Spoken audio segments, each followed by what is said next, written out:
welcome! We are on to week 2. So not to dampen my energy, but 2 tweaks that I got from the first week.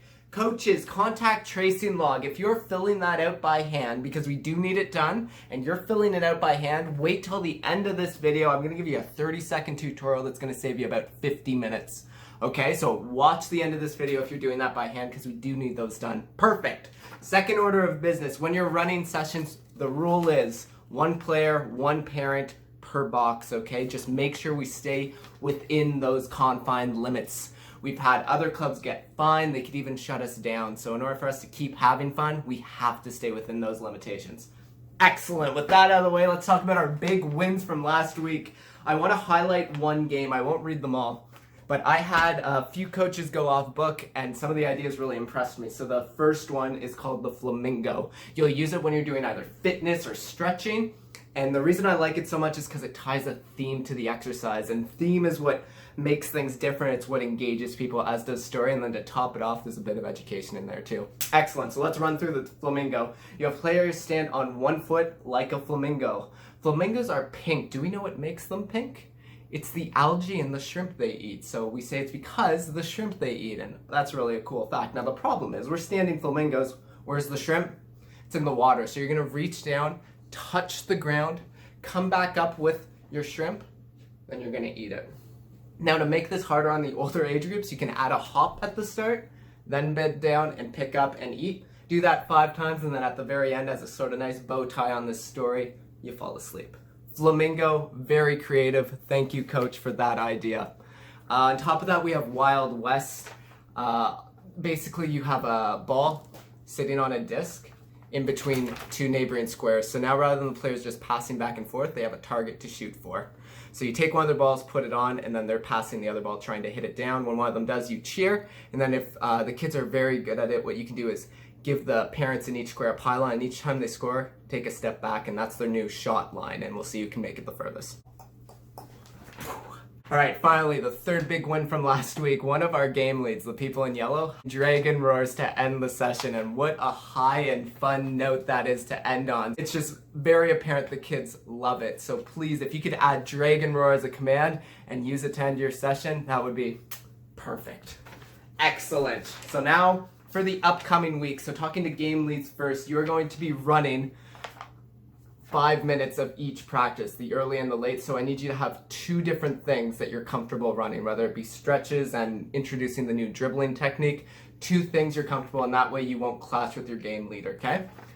With that being said, coaches, contact tracing log, as always, have that done. If you don't know, wait till the end of the video, and then we'll discuss with your game leads just what parts they can run, and you'll just be assisting them, no different than they were probably doing for you in this past week. Right, and that takes us into week 2. So first off, I want to give you your bonus game. Anybody who managed to get the names of their players 1 per ball, congratulations, here it is. We got telephone meets post office delivery. So what you're going to do is get all the balls from outside of the boxes. You're going to read the name off one of them. Emily! You're going to see where Emily is. All the players are going to see where Emily is. Then you're going to pass the ball not to Emily. Their job is to get the ball, dribble it to the next player, pass it, and say, this is for Emily. And they look around. If they don't know where Emily is, Emily! And Emily goes and puts her hand up. Now, in order to create the real post office atmosphere, especially in COVID, we're gonna get multiple balls going. I want lost mail and chaos. So that is your bonus game. You're sending balls in, trying to get them delivered to the right person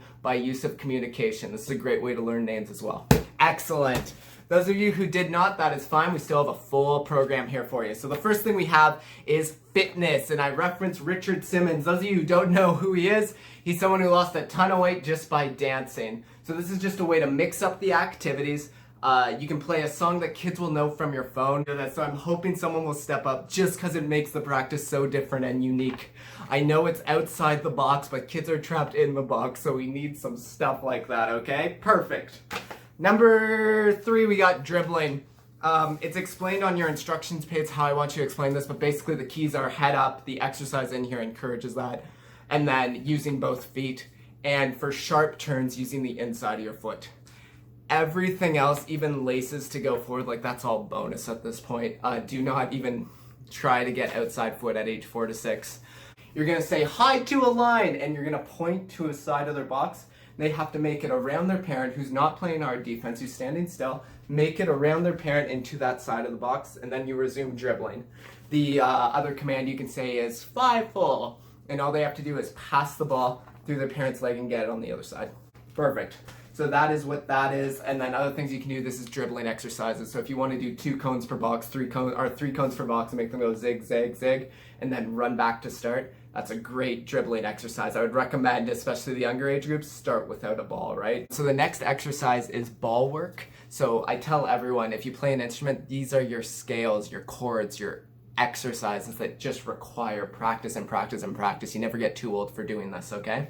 So what this drill is, all you're doing is taking one foot, point it on the ball, point it back down, other foot goes up on the ball and back down, and you alternate that until you get it quick. Now in terms of how to coach this, especially these younger ages, it's hard enough for them to put their foot on the ball, so just have a very slow pace and have them copy you. And then what you'll do is you say, okay, what I want to see is who can do 10 really, really fast. So how fast are each of you able to do 10? We'll start on your mark, get set, go, and once they're done, ask them to sit down. So that's how I would run that, and I do it maybe 2 or 3 times again. It's just an essential skill to know the size of the ball and to be comfortable and able to touch it with your feet that quickly. Perfect, so that is a quick one, and then we have our first mini game, which is hot potato. We are back to the singing, folks. If there was a theme this week, it is song. So this is going to be on your second page. Speaking of feedback, someone asked me if I could make it bigger, so we are working with size 14 font, so hopefully if you're coaching with this on the ground, you'll be able to see it. Lovely. So the game is just hot potato. We're all familiar with it, and the song just goes, hot potato, pass it on, pass it on, pass it on, hot potato, pass it on, pass it on. And you can loop that like 7 or 8 times, and finally you get to the scary part. The countdown. And you can do this however you want. You can leave a pause in each one and kids will be waiting for it. Hot potato, and then they realize they're okay. Or 10, 9, 8, 7, 6, 5, 4, 3, 2, 1. And that's how it'll go. Your game leaders will help you sing along if you choose to do hot potato. I give you a few variants, and all you're doing here, is passing a ball through a square. If ever a pass doesn't quite make it into a square, return to sender. Okay, they gotta take it again. And from your phone, that's fine too. I would recommend the countdown though. And then finally, the third variant that I have here is, so you have multiple balls going, maybe you're using the same song, maybe you're using a different song, and what you do is when time runs out, everybody sits down as fast as they can, but the catch is any player with a ball in their box has to sit on the ball, so it takes them longer. Okay, so if you're playing music from your phone, you can suddenly do a sudden cutoff, and they panic and they have to check, did the ball make it in the box, and then sit. So that's just the variants there, and it's a fun little game. After that we have passing, which we've done. I've given you some variants on that as well, but the idea that I want to get across here, now that we have proper passing technique, we don't need to spend too long explaining that, just a quick 2 seconds to get them going. What I want is players trying to pass to this player in this box, but the parent stands on the line, so this player has to move out of the way so that they can see each other. So they're passing here. So that's what it is this parent will block this passer, then this parent will block this passer. Okay, so that's the idea there, and we're trying to encourage movement off the ball. It's very hard to understand, but all you have to say is the ball, you have to be able to see the ball and not through my legs, right? You have to be able to make a straight line, otherwise they can't pass it to you.